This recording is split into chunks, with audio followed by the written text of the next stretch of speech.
Welcome back to News Talk. Now, if you have ever watched a TV commercial or clicked on a banner ad, then you'll be interested to meet our next guest.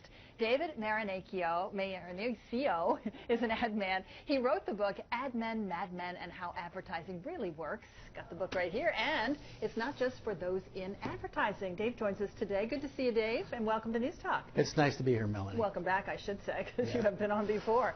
So first, a little bit about your background, and I read that you started in stand-up comedy, right? That's interesting. Yeah, I originally wanted to be a stand-up comic, and I was living in Chicago at the time and studying at Second City advertising. An advertising friend who I met at Second City said, you know, Dave, a lot of the things that we do here are applicable to my job in advertising. He was working on Oscar Mayer, and he actually was part of the group that did the My Baloney Has a First Name television spots. He said, a lot of what we do here is applicable to our job at advertising, and you might want to try that out. You seem to be funny, you're quick on your feet, it's a lot of things that go into writing.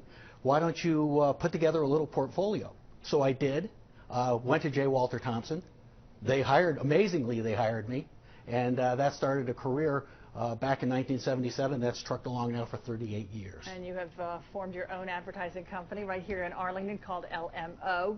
And your new book is called Ad Men, Mad Men, and How Advertising Really Works. And you say this is not just for inside the business. Anybody? It's manifestly an advertising book because that's my background. But it's really a survival guide for anybody who lives in the corporate culture, and walking through the cubicles here at News Channel 8, I think it would be applicable for a lot of people that work here, or anybody who has a mom or a dad who works for a company. It's a lot of useful information about how to get along in the corporate world, and the background of how some decision making goes on in the corporate world, which often really is not related to the task at hand. A lot of times people have agendas that are not the real agenda for the task. And what happens is those agendas come into play. It's one of the things that in advertising I think is really important. Knowing your client's real agenda helps you solve the problem.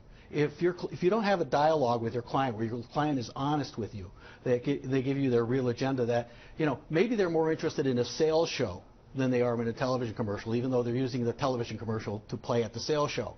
Well, if you know that's true, then you need to produce something that's going to work on a big giant screen in a big giant auditorium with thousands of people in there, more so than, say, going after the normal target audience. So those kinds of subtle differentiations can help you really achieve the goals that your clients have, but only if they tell you their real agenda.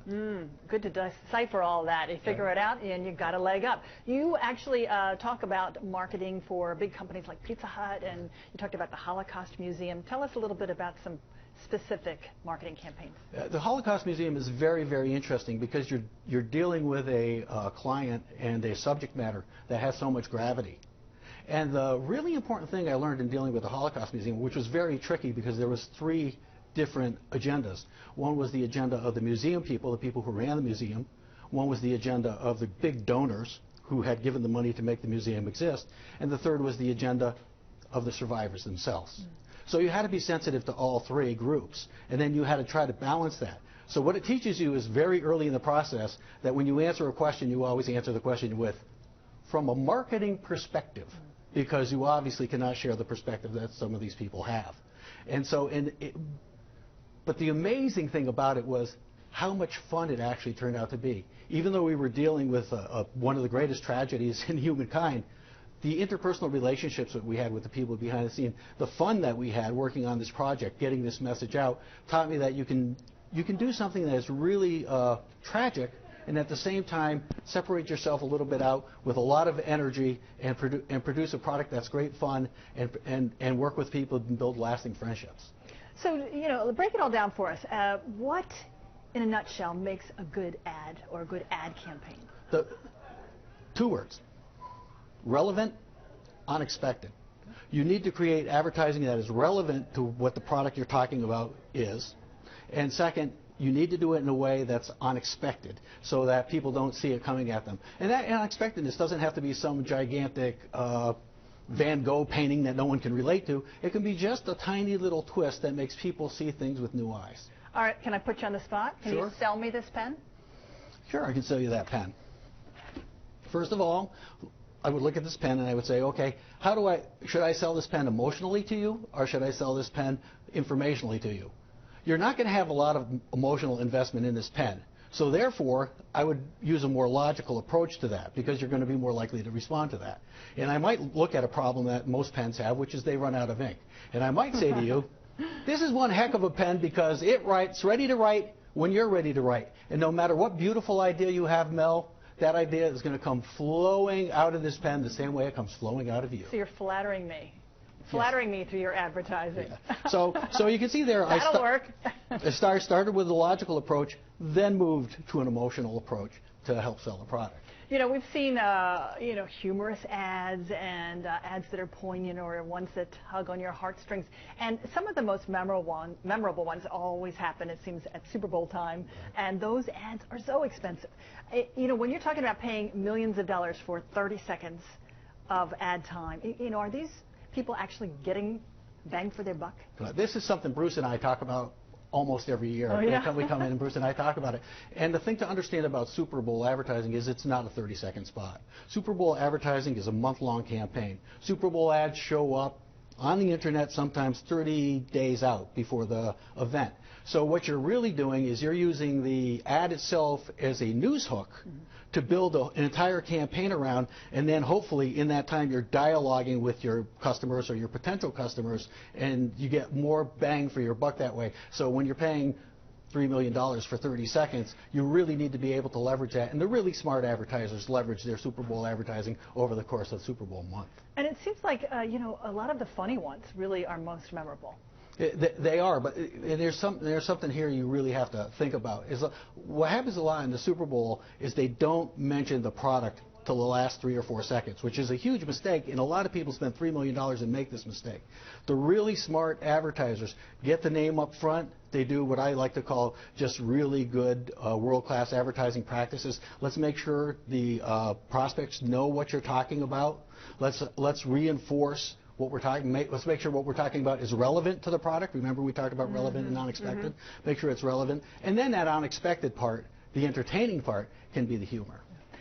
I talked about the Super Bowl ads because they stood out to me. What about to you? Do you have a certain ad that that is most memorable and you'll always remember?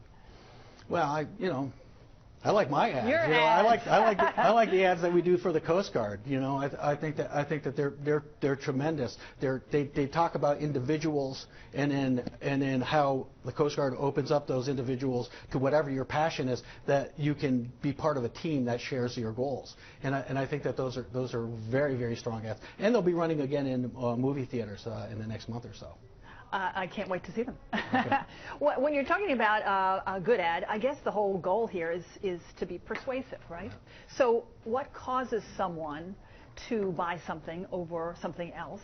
Are people more loyal to their brands, for example? I mean, if they buy a certain type of detergent? Or yes, they are. Yes, they are. And when they buy a detergent, those are mostly habits, and they're very hard to affect. If you are a college kid and you go to college and you got to buy a detergent, you buy the same detergent your mom bought, all right, or your dad, I guess these days.